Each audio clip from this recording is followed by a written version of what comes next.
30절까지 말씀입니다. 본문이 깁니다. 저와 여러분이 한 절씩 돌아가면서 읽도록 하겠습니다. 블레셋 사람이 전투를 벌이려고 군대를 소집했다. 그들은 유다 땅 소고에 군대를 배치하고 소고와 아세가 사이에 있는 에베스다빔에 진을 쳤다. 사울과 이스라엘 백성은 상수리나무 골짜기에 진을 치고 그를 치어 블레셋 사람과 맞서 싸울 준비를 했다. 블레셋 사람은 한쪽 산 위에 있고 이스라엘 백성은 반대쪽 산 위에 있는데 그 사이에 골짜기가 있었다. 블레셋 진영에서 키가 거의 3미터나 되는 여인 하나가 넓게 트인 곳으로 걸어 나왔다. 그는 가드 사람 골리앗이었다. 머리에 청동 투구를 쓰고 갑옷을 입었는데 갑옷의 무게만 57kg이나 되었다. 그는 또 청동각권을 차고 청동칼을 들고 있었다. 그의 창은 울타리의 가로장만큼 굵었고 창날의 무게만 해도 7kg에 달했다. 그의 앞에서는 방패를 드는 자가 걸어 나왔다. 골리앗이 그 자리에 서서 이스라엘 군대를 향해 소리질렀다. 너희 군대들을 굳이 나 동할 필요가 있겠냐? 블레셋은 나 하나로 충분하다. 너희는 다 사울에게 충성하는 자들이니 너희 가운데서 가장 용감한 용사를 골라 나와 대결하게 하여라. 만일 그자가 나를 쳐 죽이면 블레셋 사람이 다 너희 종이 될 것이다. 그러나 내가 이겨서 그자를 쳐 죽이면 너희가 다 우리 종이 되어 우리를 섬겨야 한다. 내가 오늘 도전장을 던지니 어서 사람을 내보내라. 어디 한번 끝장을 보자. 사울과 그의 군대는 블레셋 사람의 소리를 듣고 겁에 질려 크게 낙심했다. 바로 그때 다윗이 등장한다. 그는 유대 베들레헴 에브가 사람 이새의 아들이었다. 8아들을 둔 이새는 나이가 너무 많아 사울의 군대에 들어갈 수 없었다. 이새의 아들들 가운데 위로부터 세 아들이 사울을 따라 전쟁에 나갔다.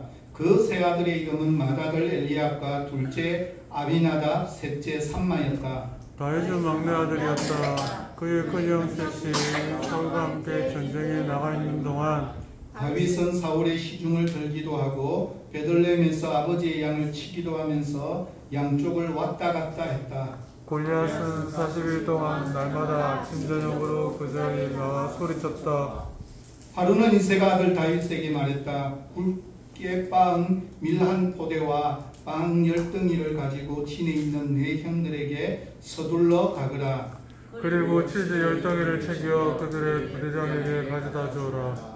내 형들이 잘 지냈는지 살펴보고 사울 왕과 네 형들 그리고 지금 상수리나무 골짜기에서 블레셋 사람과 전쟁 중인 이스라엘 백성이 어떻게 하고 있는지 내게 알려다오. 다윗은 이른 새벽에 일어나 양식은 이를 다른 사람에게 맡긴다. 이새가 지시한 대로 음식을 가지고 길을 떠났다. 그가 진에 도착하자 마침 군대가 전투 개시를 알리는 함성을 지르며 전투 대형으로 자리를 잡고 있었다. 이스라엘과 블레셋은 서로 마주보고 진을 펼쳤다. 다윗은 가져온 음식 포대를 감시병에게 맡기고 군대가 배치된 곳으로 달려가 형들과 인사를 나눴다. 그들이 함께 이야기하는 사이 블레셋의 선봉장인 가드 사람 골리앗이 블레셋 사람의 진에서 나와 전처럼 싸움을 걸었다. 다윗도 그가 하는 말을 들었다. 이스라엘 백성은 그 거인을 보는 순간 하나같이 겁에 대어 뒤로 물러났다. 군사들 사이에 이런 말이 오갔다. 이런 일을 본 적이 있는가? 드러내놓고 이스라엘의 싸움을 걸어오다니 말이야. 저 거인을 죽이는 사람은 원하는 모든 것을 얻을 수 있을 거야. 왕께서 큰 상을 내릴 뿐 아니라 딸을 신부로 주고 온 집안이 거저 먹고 살게 해준다더군. 다윗이 곁에 선 사람들과 이야기하다가 이렇게 물었다. 저 블레셋 사람을 죽여 이스라엘에 떨어뜨린 명예를 회복하는 사람에게 어떤 보상이 따릅니까? 블레셋에 할례받지 못한 저자가 누군데 감히 살아계신 하나님의 군대를 조롱한단 말입니까? 군사들은 블레셋 사람을 죽이는 사람에게 왕이 무엇을 약속했는지 그에게 말해 주었다. 다윗의 형 엘리압은 다윗이 사람들과 친근하게 이야기 나누는 것을 듣고 성을 냈다.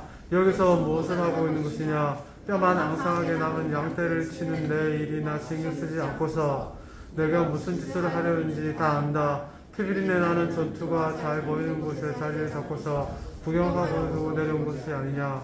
무엇 때문에 그러십니까? 저는 그저 물어본 것뿐입니다. 다윗이 대답했다. 그는 향해 의식하지 않고 다른 사람에게 가서 똑같이 물었다. 대답은 전과 같았다. 성경을 이해하는 제가 해석할 때 가장 중요하게 해석하는 관점이 한 가지가 있습니다.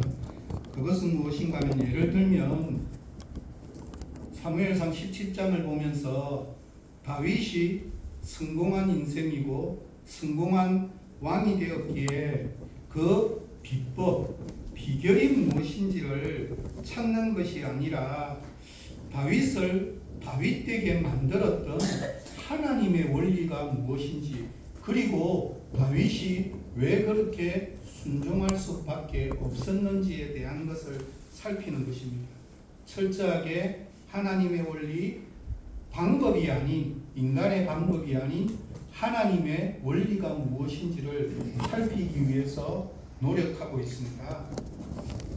구약 성경 전체에서 교회를 다니지 않는 사람도 알고 있는 놀라운 사건 두 가지를 뽑는다면 무엇과 무엇일까요? 홍해와 골리앗. 예, 흔히 교회를 다니지 않는 사람들도 흔히 잘 알고 있고 모세의 기적이라고 불리는 홍해를 가르고 이스라엘 백성들이 출애굽을 한 사건과, 그리고 바로 오늘 본문의 사건인 다윗과 골리앗의 이야기입니다. 특별히 다윗과 골리앗의 이야기는 어린이들이, 교회를 몇 년 이상 다닌 어린이들이 가장 좋아하는 이야기 중에 하나입니다. 다윗을 아는 사람이나 모르는 사람이나 교회를 다니는 사람이나 다니지 않는 사람이나 다윗 이야기를 아는 사람이라고 한다면 누구나가 골리앗과의 싸움 이야기는 다 알고 있습니다. 이때 믿지 않는 사람들은 무척 큰 것을 일컫는 대명사, 거대한 무엇을 나타나는 대명사로 사용합니다. 그래서 교회를 다니지 않는 사람들은 이 두 가지의 사건을 기적이라고 그렇게 표현합니다. 하지만 우리는 이것을 믿음의 사건이라고 그렇게 고백합니다. 왜 그럴까요? 그것은 바로 이 두 가지의 사건을 모세가 한 것이거나 다윗이 한 것이 아니라 하나님께서 하신 하나님의 사역이고, 이 사건을 통해서 하나님이 어떤 분이신지를 우리에게 알려주는 사건이기에 우리는 하나님을 향한 믿음의 사건으로 본문을 이해합니다. 사무엘상 17장의 사건을 오늘과 그리고 다음 한 번 더 두 번의 이야기를 통해서 믿음이 무엇인지, 하나님의 원리가 무엇인지를 발견하는 소중한 시간이 되기를 소망해 봅니다. 가장 먼저는 왜 사울이 이스라엘의 왕이 되었을까, 될 수 있었을까에 대한 문제입니다. 이스라엘에 수없이 많은 사람들이 있었는데 도대체 모든 백성들을 물리치고 왕이 된 이유가 무엇입니까? 사무엘상 9장 16절 말씀입니다. 한번 읽어보도록 하겠습니다. 시작. 누가 그 백성을 블레셋의 앞에서 해방시킬 것이다. 나는 그들의 어려운 일을 다 알고 있다. 도와달라고 부르짖는 그들의 소리를 내가 들었다. 사울이 왕이 된 이유는 무엇이라고 이야기합니까? 블레셋의 압제에서 해방시키기 위해서 하나님께서 사울을 선택하시고 세우셨습니다. 블레셋과의 싸움에서 누가 싸우겠다는 겁니까? 하나님께서 친히 싸우시겠다고 이미 사울을 선택하실 때부터 하나님께서 들려주신 이야기입니다. 또 한 가지가 더 있습니다. 10장 23절입니다. 그가 사람들 앞에 섰는데 키가 다른 사람들보다 머리 하나만큼이나 더 컸다고 이야기합니다.